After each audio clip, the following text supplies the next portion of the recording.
Johnny and Pauline Falk are adventurous travelers. In 1937, they board the Pan Am Clipper in San Francisco Bay.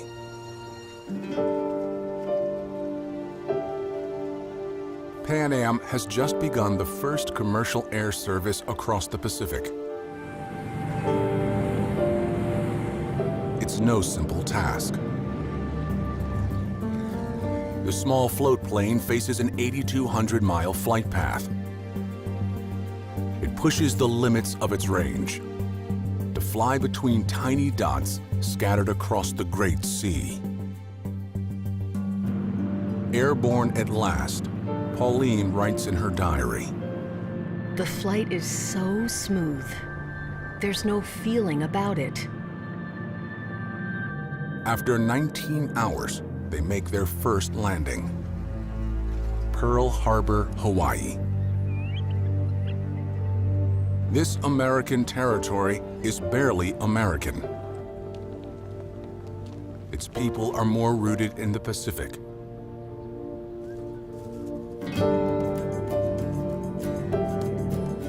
Next stop, Midway.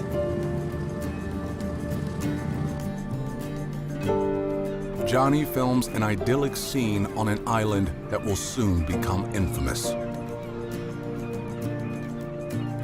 The Goonie birds are marvelous in the sand dunes. Their home movies from the Smithsonian archives are among the first color images of these remote American outposts.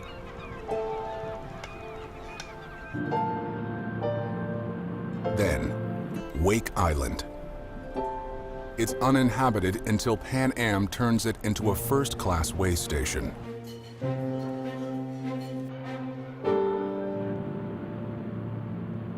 It's another 11 hours over the open sea to Guam.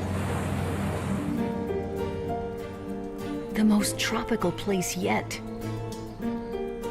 Drove to Agana, the largest town.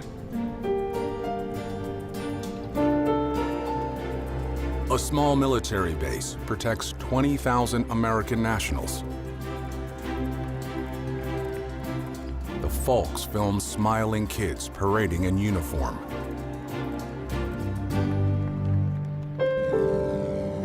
Their next stop will be a much longer stay.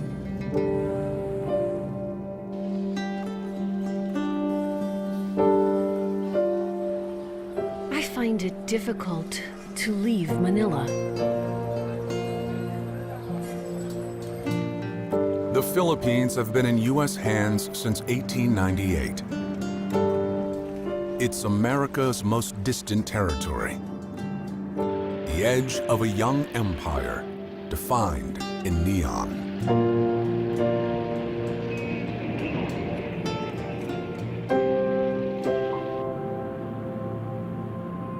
Past Manila, the Falks finally escape America's reach.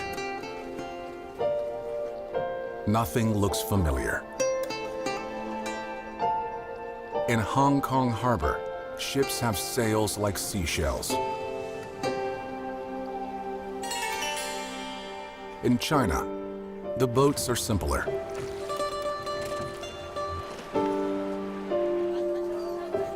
And the people are spellbinding. Finally, exactly 2 months after leaving home, they reach their final destination, Japan.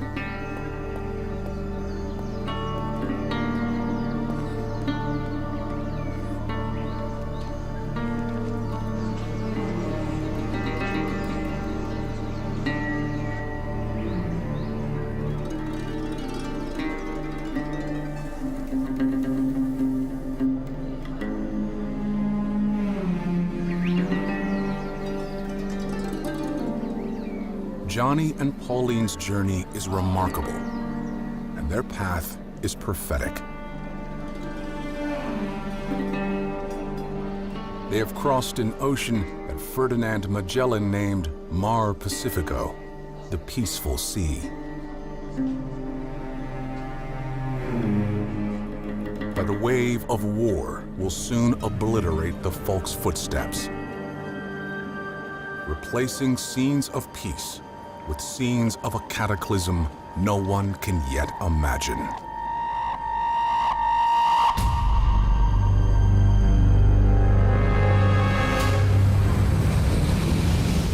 It looked like you're headed for hell, because you were. My heart was beating 1,000 times a minute. They didn't want to be captured. It was either us or them. Coming towards us was a Japanese plane just skimming over the water. My eyes were paining with oil, but we got a rope and were taken aboard.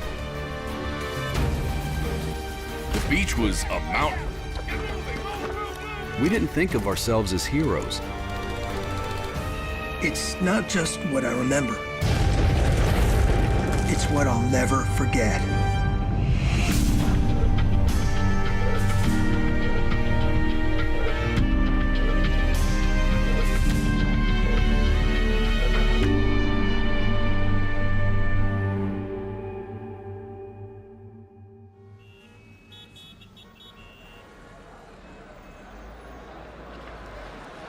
Philadelphia, 1939.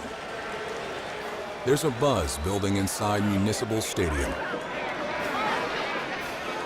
A marching band warms up the crowd on a chilly December day.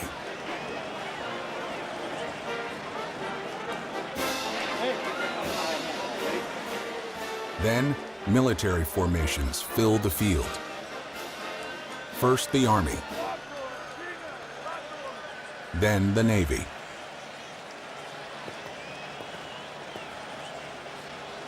Once the field is clear, the battle begins.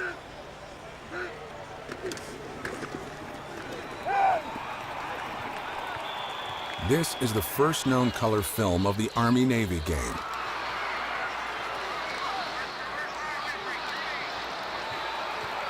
Colonel Wilbur Dockham shoots from his corner seat.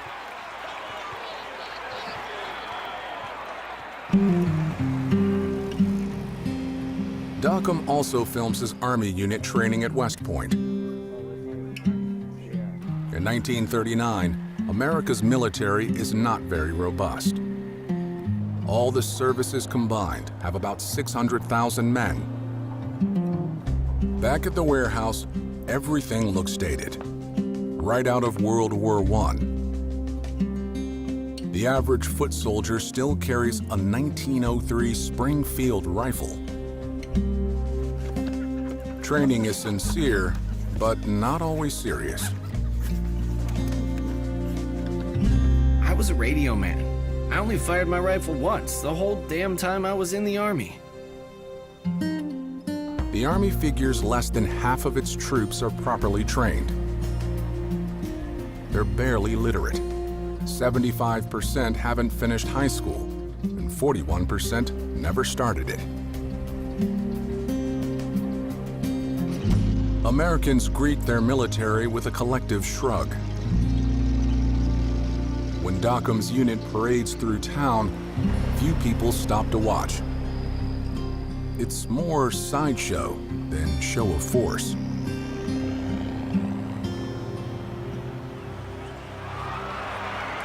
Dockham captures it all on color film, a recent invention for home movie buffs and combat cameramen.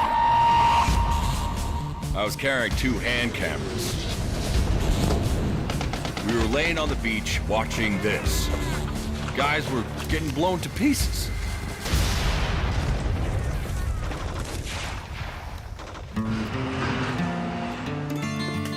In the 1930s, America is a fragmented society.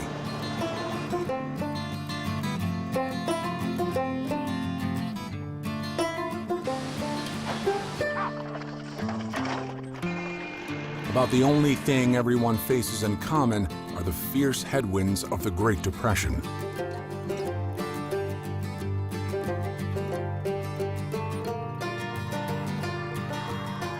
some of America's future soldiers are still school kids.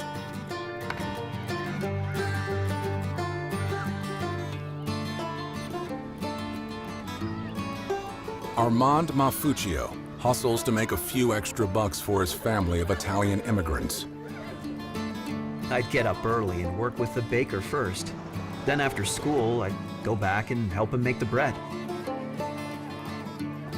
For a few dollars, you'd go any place. You just go get it. Michael Carilla frequents the movie house to follow the war already raging in Europe. At the movies, they'd show newsreels showing the fleet and all the warships in a row out there in the ocean.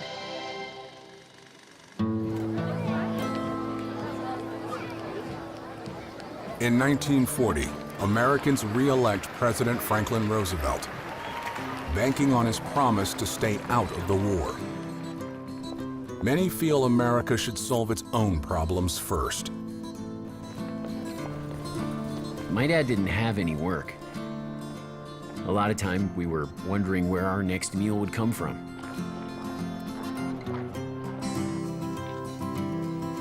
Most people think going to war will be an economic step backward. 2/3 think it will make the next generation worse off. America's focus is inward. Most live out their lives without venturing much beyond the horizon of their own needs. But in a few months, some will venture farther than they ever dreamed.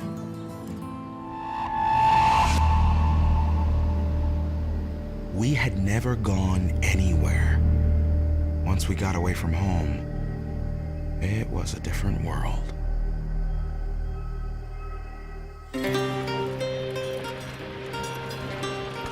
Shanghai, China. Here, cultures intersect. It's a Chinese city with an American and British settlement. Streets reveal a global mix of carts and cars. It's an international crossroads, but Japan has it in its crosshairs.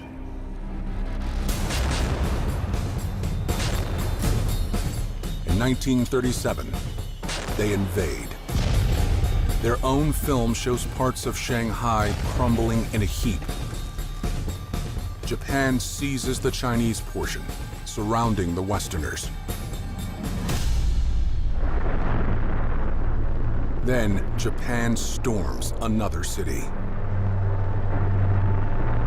They overwhelm Chinese forces within days, then massacre up to 300,000 citizens. It becomes known as the Rape of Nanking. The Chinese try to carry on amid the rubble. The horrors linger like ghosts.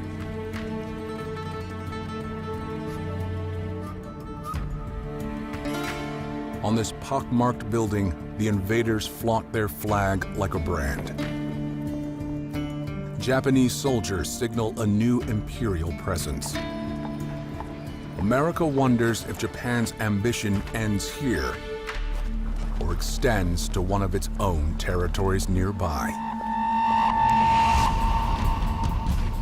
Sirens in Manila were going off.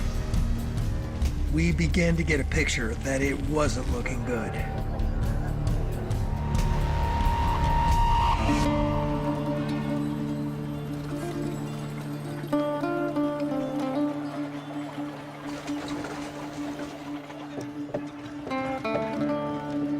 When the Falks visit the Philippines in 1937, they stay at the Manila Hotel, an upscale haven for expats and foreigners.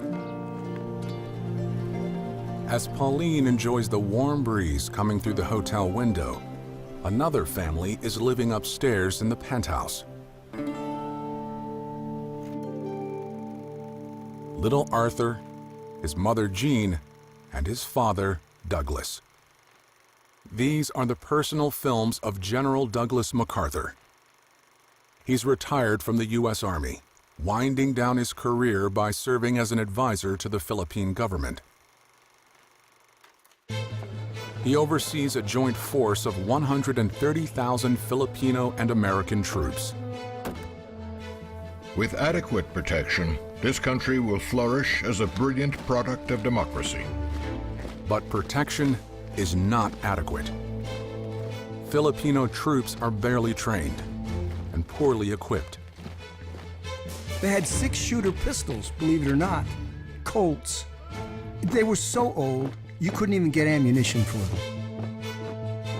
Robert Brown admits his own American forces aren't much better off. We had World War I hand grenades. You could pull the pins and hit them with a baseball bat, and they would not go off. If war breaks out, the Philippines are in grave danger. MacArthur wonders why 16 million American nationals are barely protected. The apparent disinterest on the part of the United States is incomprehensible. But if Army officers are worried, they don't show it.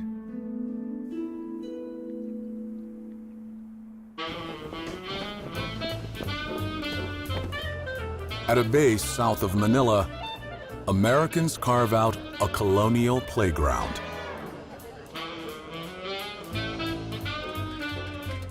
Recreation includes rousing games of bicycle polo.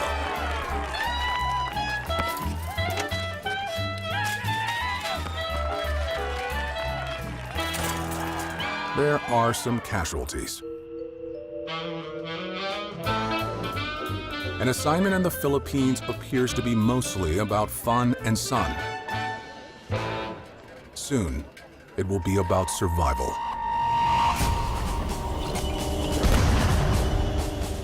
As I was going out front, I got shot in the leg. And when I looked up, I got shot again, right through my nose.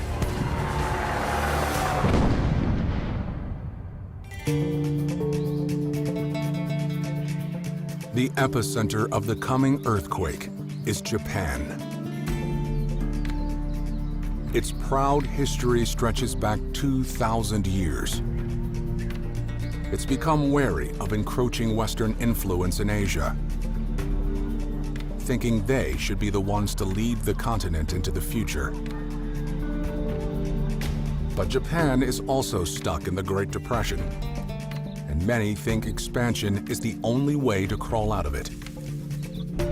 People are looking for a breakthrough because times were hard, and no one thought of war in a realistic way.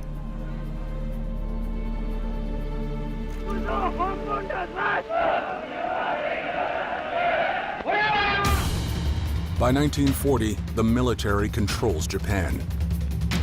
They have 1.5 million men in uniform, more than double America's forces. The manpower comes from within. The raw materials come from its growing empire. They lacked sugar, so they took Formosa. They lacked iron, so they took Manchuria. They lacked hard coal and timber, so they invaded China. They lacked security, so they took Korea. They intended, by force of arms if necessary, to establish an economic sphere completely under their own control. But waves of Japanese expansion have yet to reach here. Hawaii. The famous crossroads sign in Honolulu shows just how far it is from anywhere. In 1941, the U.S. Navy base at Pearl Harbor is just about the only sign that it's an American territory. Mostly, Hawaii hums to its own tune.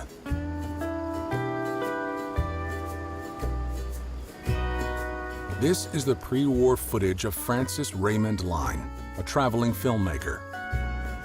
His color film unspools like a perfect travel brochure. We discovered a dozen rainbows, some even 2 at a time.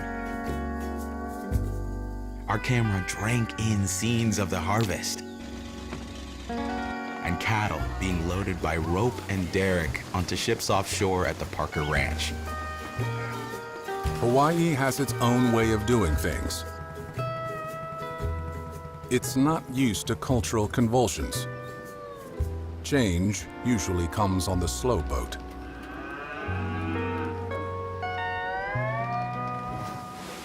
Francis Line's film paints Hawaii as nearly perfect.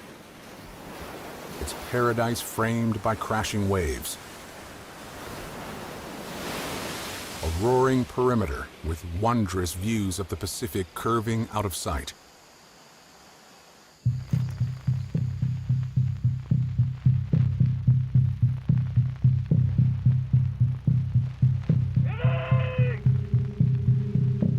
Beyond Hawaii's horizon line, Japanese cameras film an armada secretly slicing its way through the Pacific.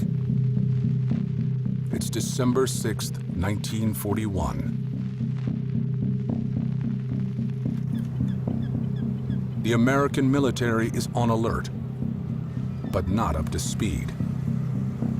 On this very day, one unit has no hand grenades to practice with. Instead, they throw eggs. Also, on December 6th, newspaper ads call on congressmen to keep America out of the war across the Atlantic. It's the other ocean that's about to explode. Pearl Harbor goes to sleep, innocent and unscathed, for the last time.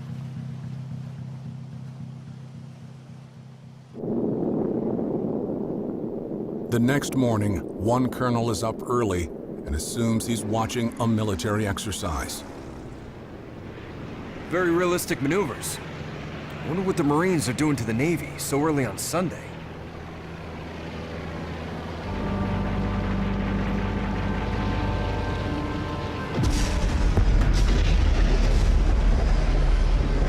This is considered the only color footage of the attack on Pearl Harbor, shot by sailor Clyde Daughtry.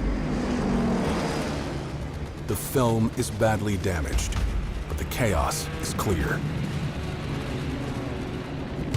William Lucky is just 1 week out of basic training aboard the USS New Orleans. I said, let's get the guns loaded. They said, we got no ammunition. Who's got the key? We don't know.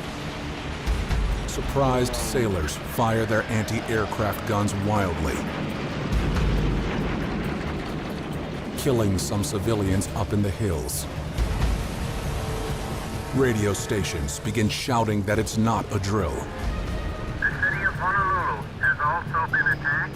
It is no joke, it is a real war.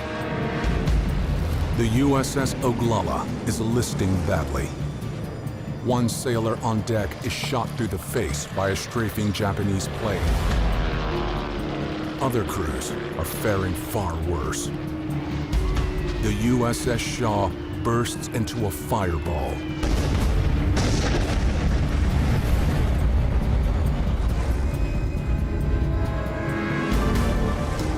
The boys were out there in the water in all that oil. They'd come up, knock the oil out of their way and catch a breath, then go back down.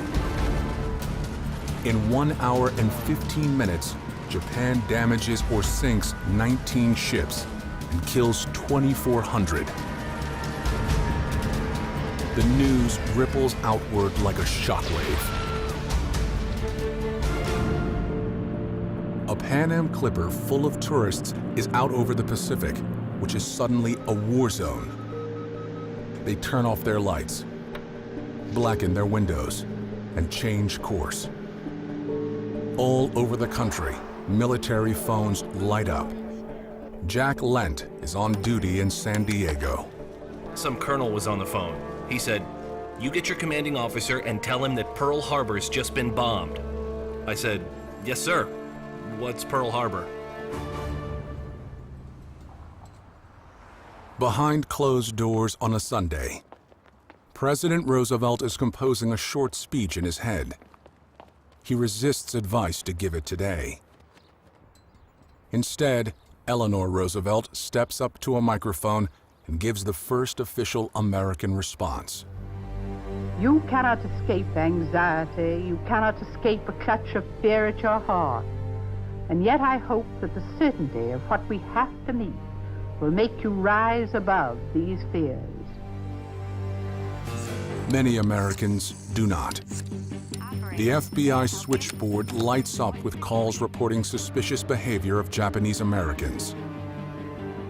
In New York City, Japanese restaurant owners tell their patrons to finish their meals. Then they shutter their doors and drive each other home in convoys for safety. In San Francisco, people report everything from strange airplanes in the sky to shady men on the streetcars. Sirens wail for no apparent reason. In Seattle, 2,000 people descend upon downtown to enforce a blackout. It devolves into looting. In Hawaii, radio stations declare the islands are now under martial law. Then they order a complete blackout. Turn out your lights. This means the home territory. Turn out your lights and do not turn them on for any purpose whatsoever.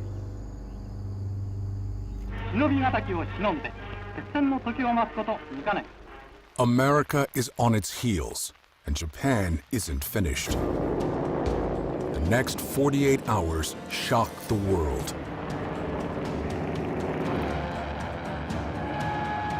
Just hours after attacking Pearl Harbor, the Japanese launch a surprise assault on the American base on Wake Island. Fearing a land invasion, a Pan Am Clipper captain jams 70 civilians onto his plane. Way overweight, the plane finally gets off the water on the third try. Then Japan bombs the U.S. military base on Guam that the Folks filmed a few years earlier. In 3 days, they capture the island and take 20,000 American nationals prisoner. Also on December 7th, Japan invades the Gilbert Islands, a British colony. They also fall in 3 days. Japanese forces on the way back from Pearl Harbor shell Midway Island. Repelling fire drives them off, but not before the American base takes a hit.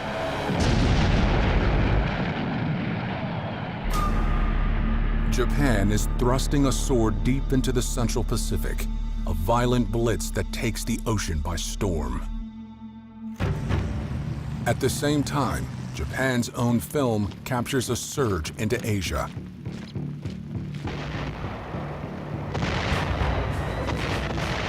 They begin bombing the Philippines on December 8th. On the same day, they invade Thailand and soon roll into Bangkok. They attack the British colonies of Hong Kong and Singapore. And they storm the rest of Shanghai, overrunning the British and American enclave. Stuck on a small base in China is a company of U.S. Marines, now completely surrounded by the Japanese. Superiors order them to surrender without a fight. Sergeant Robert Smith marches into captivity as the victors switch out the flag. Look what's up there now. A flaming red asshole. Before the world can react, Japan cleaves its way into Southeast Asia. They light the fuse of war all around the Pacific.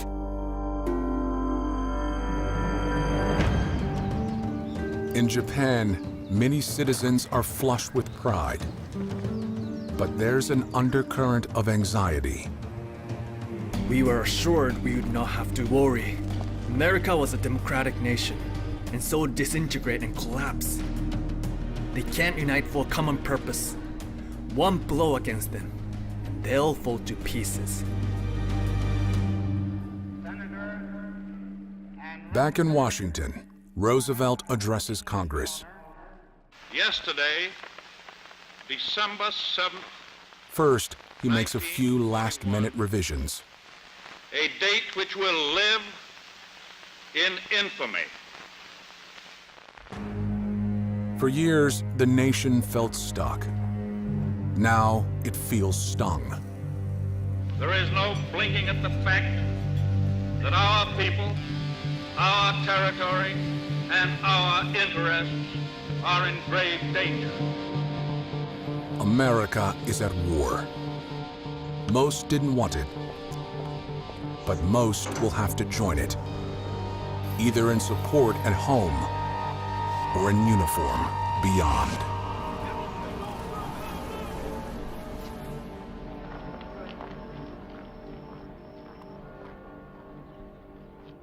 There were college men who joined the service that very day. They left letters with the manager of the dormitory and they took off. The feeling of the moment was, I would like to fly a plane and drop a bomb on the bastards.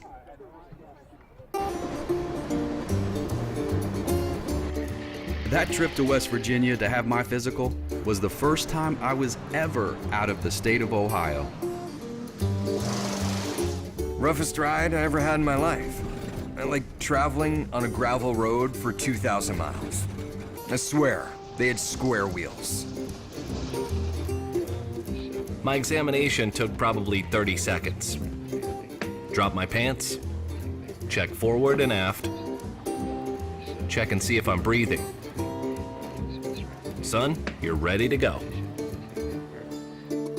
I didn't pass because the guy handed me a book and said, read the numbers.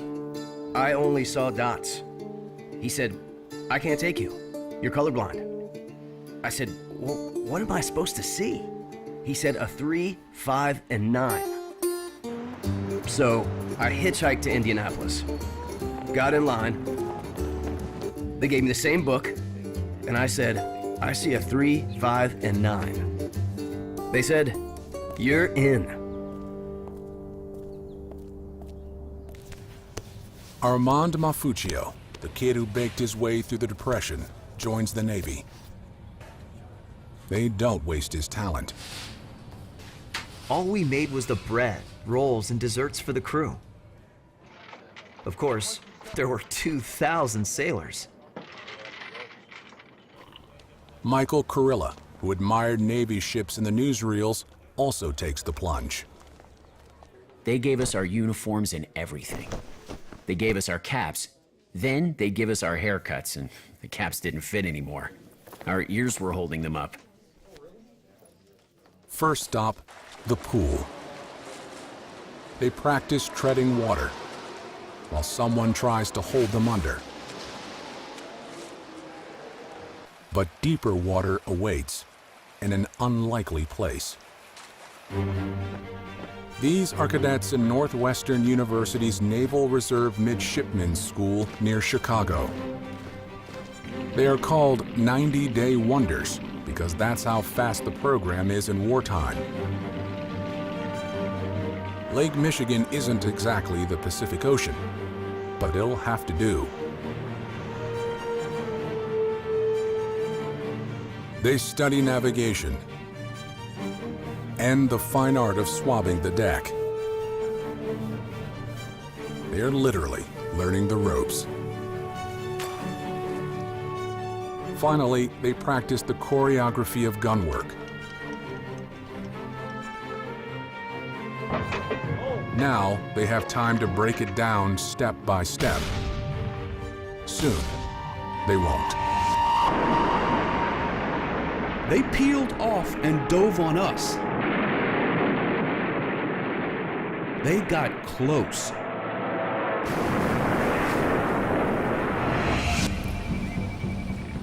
The Army picks a training spot that could at least pass for the Pacific: the Florida Swamp. This is Wakulla Springs near Tallahassee, where Hollywood filmed some of the jungle scenes in Tarzan movies. Now, the Army is filming its own recruits, trying to master an environment more common in New Guinea than North America. The horrors of Pearl Harbor inform a few of the drills. Smokescreen maneuvers, swimming around an oil fire. This is not the Army Thomas Bay had in mind. I chose the Army over the Navy because I'm scared of the water. I didn't know how to swim. No one quite knows what fighting across an ocean will look like. They ford a river by making a hand bridge of rifles. They use their tents and poles to make a supply raft. They practice hiding from the enemy with synchronized ducking.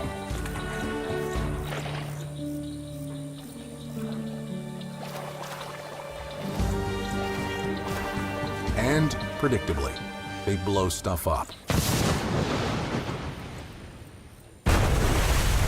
Underwater demolition teams try to smooth the way for a new kind of boat.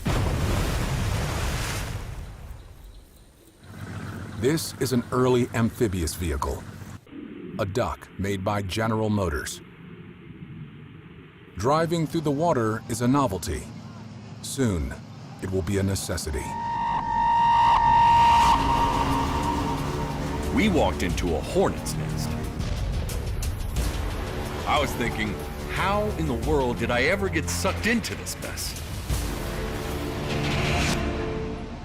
The Navy recruiting office was jammed up with 70 new recruits, so I went around the corner and the Marine Corps had a little shingle out. And I was it. There was no line.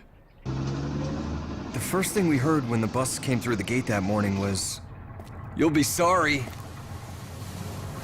Before the war, the Marine Corps was struggling for relevance. Some thought the Army should just absorb it. It was a service without a purpose, derided as the foster home for Navy flunkies. The first 3 weeks were terrible. They insisted on teaching us how to walk, and I felt we already knew. The Marine Corps wants to shed its reputation as a military afterthought. Instead of the weakest, they want to become the toughest. Every Marine, before he was anything else, was a rifleman. If you're a tank driver, pilot, cook, we don't care what else you are. First of all, you're a rifleman. They'll be using their rifles as part of a new tactic: the amphibious assault. The Marine Corps adopted this doctrine only 6 years earlier, with a publication called Tentative Manual for Landing Operations. They can't afford to be tentative anymore. The doctrine was in search of a war, and now it's here, just as they're cracking the book on how to do it. As they rehearse storming a beach in North Carolina, it looks clunky. This ramp door jams, and Marines have to pile out over the sides. Some experts consider the whole idea complete folly. We had no idea in the world how we were going to use this type of training. In 1940, there are fewer than 30,000 active duty Marines total. In just 3 years, that'll be the number invading a single Pacific island. None of these guys can really see that coming. We just thought the Japanese couldn't possibly carry on a very long war. We thought it would be over in a matter of weeks. The Japs whipped us for 3 solid weeks. We couldn't move more than 2 yards a day. It was just hell, day and night. This is your ship. Look at her. She's a symbol of our American industrial skill. That skill is now under the gun. The Navy needs thousands more ships. Fast. In Portland, Oregon, shipyards grow like weeds. Industrialist Henry Kaiser owns 3 of them. This is Kaiser's own film of his Portland operation. He builds mostly Liberty ships, cargo and transport vessels that will carry the war across the Pacific. Workers come from all over the country, men, women, and entire families. Kaiser builds a town near Portland just to house them all, Vanport City, population 42,000. Many just call it Kaiserville. By the end of 1941, nearly half of America's heavy industry workforce is working on defense contracts. Bullets in Indiana, rivets in Kansas City, parachutes in Utah. But not all war weapons are built from scratch. War had exploded over the entire world. Every Pan-American route was now a war route. The Pan Am Clipper, the same airplane that brought the Fox to Asia in peacetime, becomes a wartime workhorse.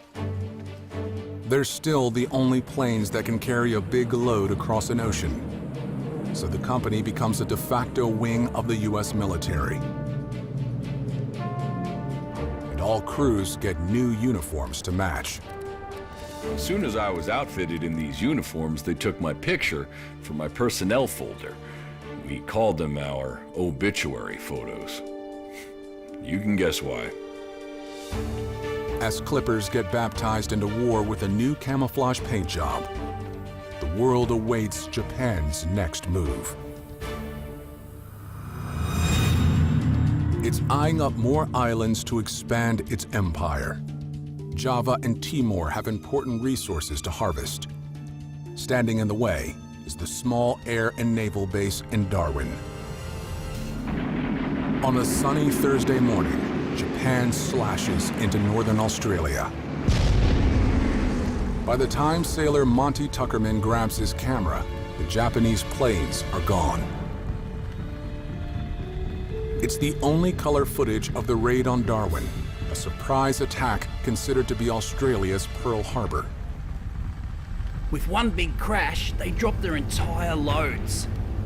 With a noise like the roll of heavy thunder, red and yellow flame shot into the air. 11 ships belch out their last breath of acrid smoke before disappearing undersea. The Japanese don't stop at the harbor. They bomb buildings in town. People run for the hills, fearing a land invasion.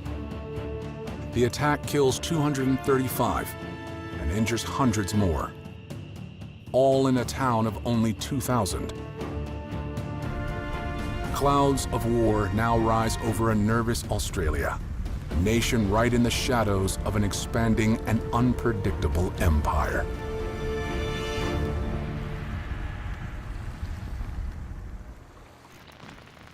Newsreels from the Philippines show Japanese arriving in waves and Americans scattering like ants. They handed each one of us a can. I got a can of cherries. And they said, disperse. I mean, we just dispersed. We didn't know what the hell we were doing. There's no color footage of the brutal fight for the Philippines. Cornered on the Bataan Peninsula, Americans have little food and no reinforcements. MacArthur holds out on Corregidor. Japanese film shows their overwhelming advantage. Soon, they're celebrating in Manila. MacArthur and his family escape to Australia as Corregidor falls. Those left in the Philippines are no longer enjoying a sunny deployment. they're enduring their darkest nightmare. These very boys are now dead, starving, or captured. That was something I told my mother that would never happen. I'd be behind the front lines. Wrong. Dead wrong. Japan has uncoiled a ferocious, multi-pronged attack across land and sea in several directions. The U.S. is still creating its wartime organizational chart. Roosevelt puts the Southwest Pacific into General MacArthur's hands. He's already glaring at the Philippines with revenge in his eyes. The vast open seas of the Central Pacific will be under Navy Admiral Chester Nimitz. The two men could scarcely be more different. Nimitz is a soft-spoken leader by example who shuns attention. He loathes PR men who suggest he show more pizzazz. In contrast, MacArthur is a man of sweeping statements, grand gestures, and a fondness for any recording device that can capture them. These top men from the Army and Navy now have the Pacific War on their shoulders. Like the football game between their services, it'll be part camaraderie, part competition. But their boss calls the first play.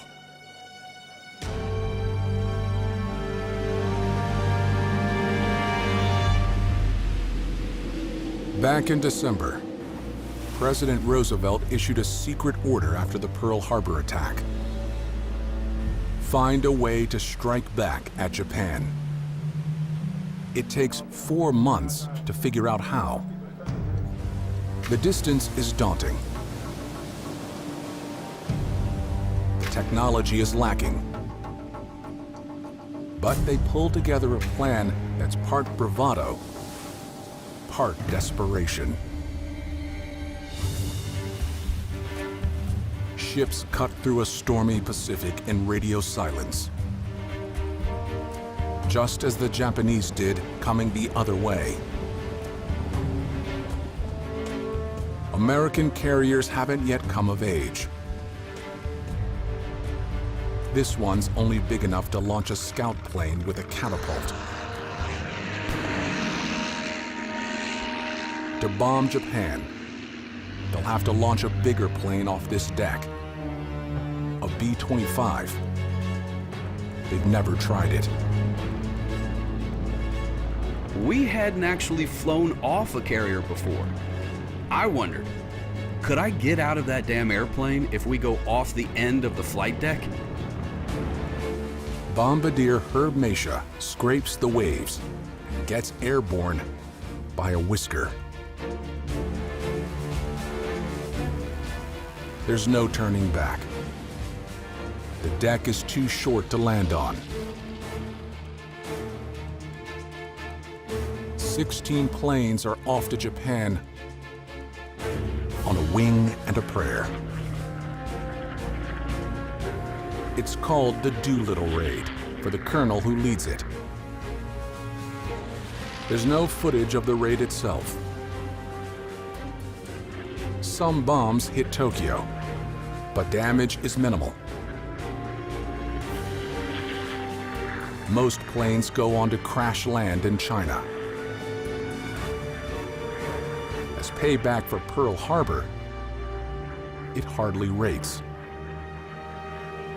America doesn't care. Doolittle and his gallant men shake the complacency of the Japanese warlords. It will take more than a few bombs to win the Pacific War. It will take weapons yet to be built, teamwork yet to be tested, and blood yet to be spilled. For now, the combatants remain an ocean apart.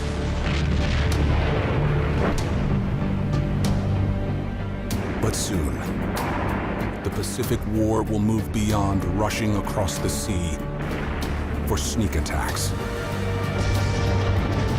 Instead, it will collide with gruesome force, with young men meeting face to face to slug it out. I was scared to death. Ice water in my veins. The only reason I could move was because the rest of them were. I am pleased to think that I will die in true samurai style. I feel now like a full-fledged warrior. The stakes are unblinkingly clear. Succeed and control a third of the globe. Fail and crash into the abyss.